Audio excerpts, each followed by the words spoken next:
ヤタの鏡。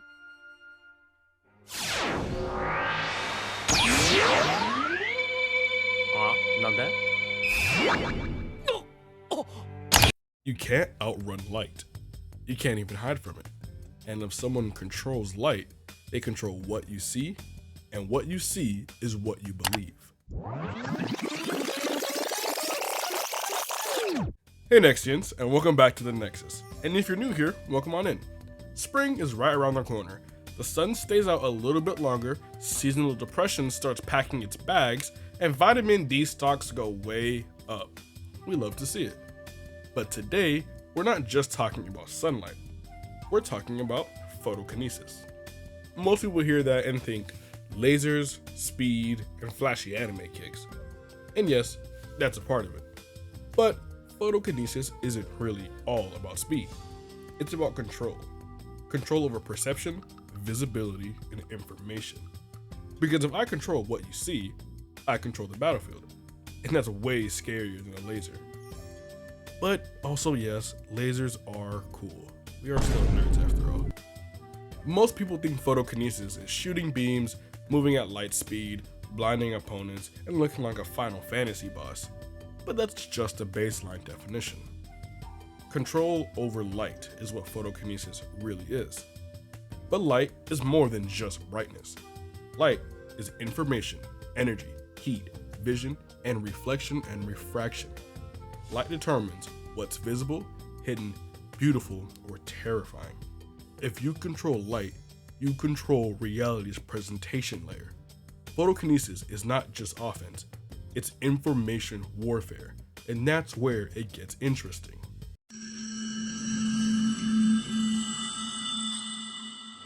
So now, we know what photokinesis is, but what can it do? And boy, am I here to tell you.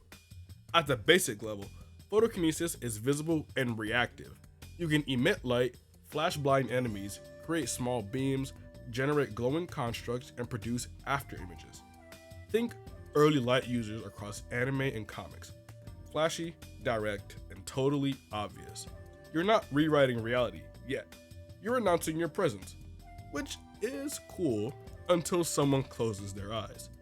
Yes, that's literally a counter. Just put on some sunglasses, dude. Now, at the adept level, things get pretty tactical. You can bend light around objects, create optical illusions, produce holographic duplicates, redirect beams with mirrors or surfaces, and manipulate the color spectrum. Think about this. Kizaru bouncing light off buildings? That's light geometry. Symmetra building hard light structures? That's weaponized photons. Prism creating clones out of light? That's battlefield editing. You're no longer just glowing, you're confusing. And confusion wins fights before punches do. At an intermediate level, it really becomes dangerous. You can bend light around yourself for invisibility, remove shadows, overexpose areas, create sustained hard light barriers, control thermal radiation, and weaponize focused solar beams. You distort depth perceptions. You make enemies misjudge distance, allies invisible, you turn night into day or day into chaos. At this stage, you're not just attacking, you're controlling how the fight is experienced. That's psychological pressure. And being unable to trust your senses is worse than darkness. At a truly mastered level, you control the entire visual field. You can remove someone from the visible spectrum, create persistent hard light architecture, overload optic nerves, manipulate infrared and ultraviolet, sustain city level illumination, and redirect solar energy. You become a one-person power grid, a walking lighthouse, and a battlefield editor. But here's the limitation. You can shape perception. You can't build matter. You can construct hard light structures, but they typically lack permanence. You are devastating in motion, but less impressive when rebuilding villages. And that's the difference between strong and inevitable. Photokinesis feels overwhelming. Fastest thing in the universe, pure energy, controlling perception, but still light obeys rules, and rules create pressure points. let's break down the 4 that actually matter. Starting with environmental interference. Light is precise in clean space, but battlefields are rarely clean. Smoke, ash, dust, fog, rain, sand, and debris. All of these scatter photons. Scattering reduces clarity, reduces intensity, and accuracy. A focused beam in open air is devastating.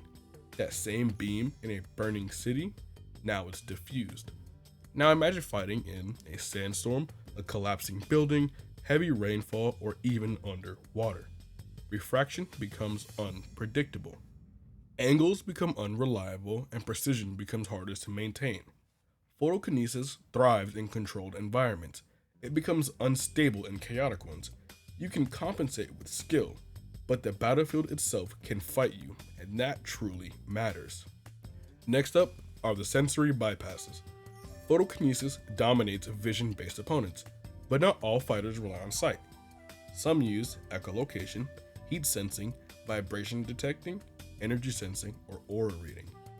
If someone closes their eyes and tracks you by sound, your flashes loses its value. If someone reads body heat instead of brightness, your glare becomes irrelevant.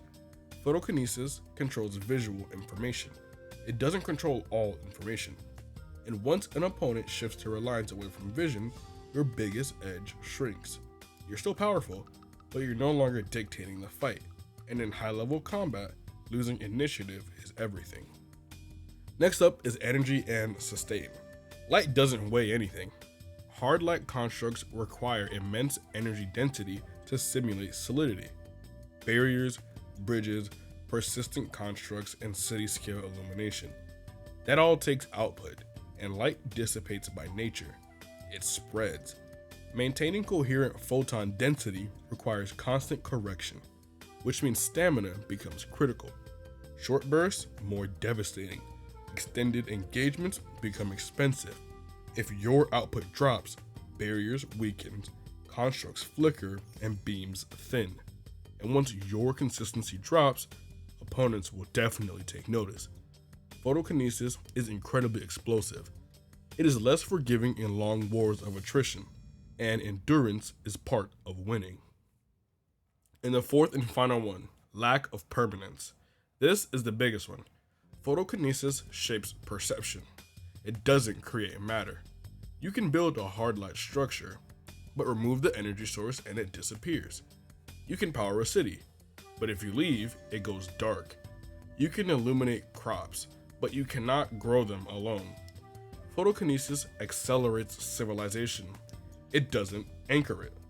Compare that to chlorokinesis, which creates food, geokinesis, which builds shelter, or hydrokinesis, which creates water and purifies it. Those powers generate permanence. Light generates support. And that distinction is everything. In combat, light is terrifying. In reconstruction, it needs help. And if your power can't sustain life alone, it's not sovereign. It's powerful, but not absolute. Now, I know what you're thinking. Normally the lore build goes here, but I'm thinking of changing it up a little bit. So, moving forward, we're going to have users before the lore build section. And now that I talked about that, let's get things started. With Kizaru from One Piece. 移動もさせない無駄だよ今死ぬよ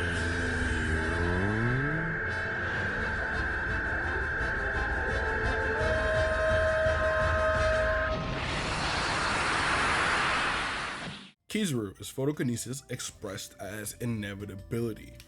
He doesn't rush, he doesn't rage. He moves at light speed because he is light.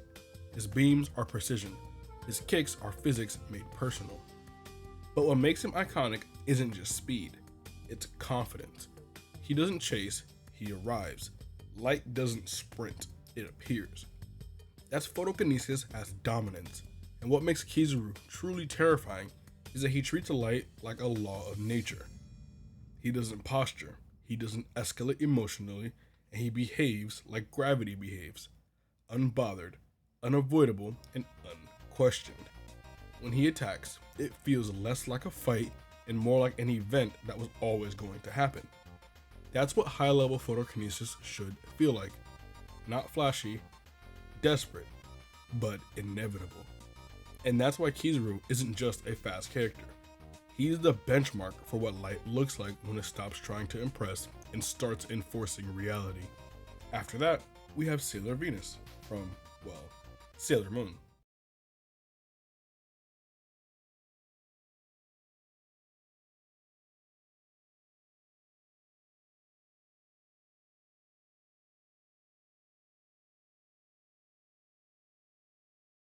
Sailor Venus represents light as elegance.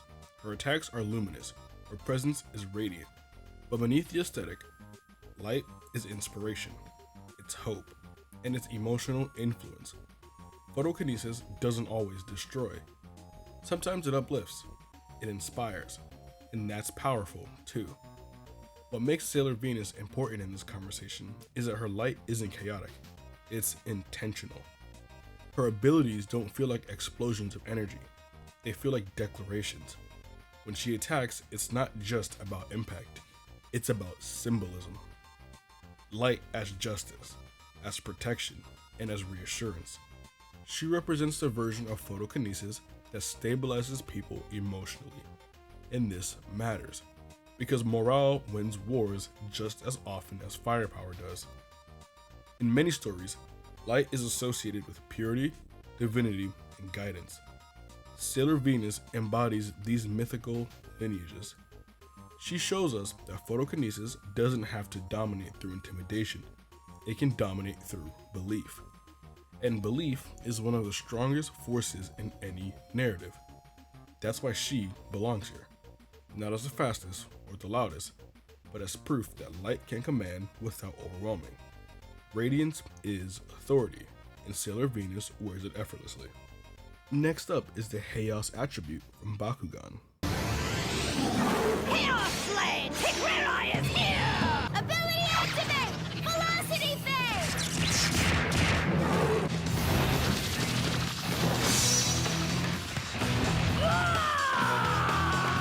Power reduction of 100G. Ability activate! Hypervelocity phase! The Chaos attribute represents disciplined light. Not chaos, not fire, but order, clarity, and justice. Their light attacks are precise, structured, and measured. This is photokinesis as moral authority. Light not just as speed, but as judgment. What makes Chaos compelling is that the illumination feels deliberate. It doesn't flare wildly. It doesn't overwhelm for spectacle. It strikes with certainty. Chaos energy isn't just brightness, it's alignment. In the Bakugan world, Chaos users often operate with conviction. Their light isn't emotional chaos, it's principled force, and that matters. Because photokinesis can easily become flashy. But Chaos reminds us that light can be controlled without losing intensity.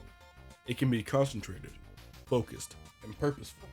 When Chaos attacks, it feels like a verdict has been passed. Like a decision has already been made. Light becomes a declaration. And in that sense, Chaos represents one of the most stable expressions of photokinesis. Not the fastest, not even the loudest, but unwavering. Light as order, structure, and conviction. And that version of photokinesis is terrifying in its restraint. Moving over to the gaming world, we have Symmetra from Overwatch.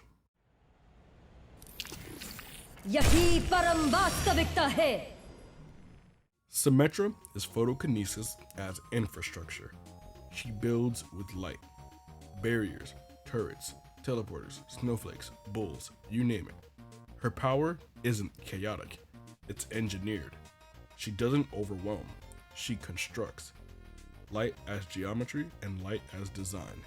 Terrifyingly intelligent. What makes Symmetra important to this discussion is that she treats light like material science. Most light users throw beams. She drafts blueprints. Her hard light constructs aren't random bursts of energy.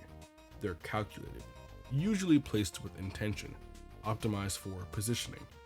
She doesn't dominate through blinding speed. She dominates through layout, through angles, and controlled space. That's a different level of photokinesis. She proves that light doesn't have to be fleeting. It can be structured, stabilized, layered into strategy. In her hands, photons become architecture, and architecture controls movement and flow. Symmetra doesn't just fight opponents, she rearranges the map beneath them. That's what high-level manipulation looks like, when it's disciplined at least. Not flashy, not emotional, but strategic. And that's why she truly belongs here, because she represents photokinesis, not as a spectacle, but as system control. And last, but certainly not least, is Prism from Dispatched. She temporarily blinded me! You mean temporarily? You blind forever. Prism isn't a bruiser. She manipulates perception, clones, refraction, and visual confusion. She controls where you look. And if she controls where you look, she can control what you react to. That's the purest form of photokinesis. Not force, but control. What makes Prism compelling is that her power doesn't announce dominance. It redirects attention. You think she's in front of you? She's not. You think you've targeted the real one? You haven't. Her clones aren't just distractions. They're information traps. Because combat is reaction based, and reaction is guided by sight. If you can split someone's attention into 3 directions at once, you don't need overwhelming damage. You just need hesitation, and that is fatal. Prism embodies light as narrative manipulation. She edits the story of the fight in real time. Where you look, what you prioritize, and what you fear. That's high-level photokinesis. Not explosive or dramatic, psychological. She proves that light isn't just energy. It's direction, focus, and framing. And once you control the frame, you control the outcome. And for a quick lightning round, starting us off are the Lantern Corps. The ring will inform you where there is an imminent threat. This particular threat's name is Kilowog. He'll be your combat training officer. Never let your guard down, Pooser. Next, we have Lifeweaver from Overwatch. Life protects life ชีวิตปกป้องชีวิต Illari from Overwatch. Face the sunrise! And like literally just the sun.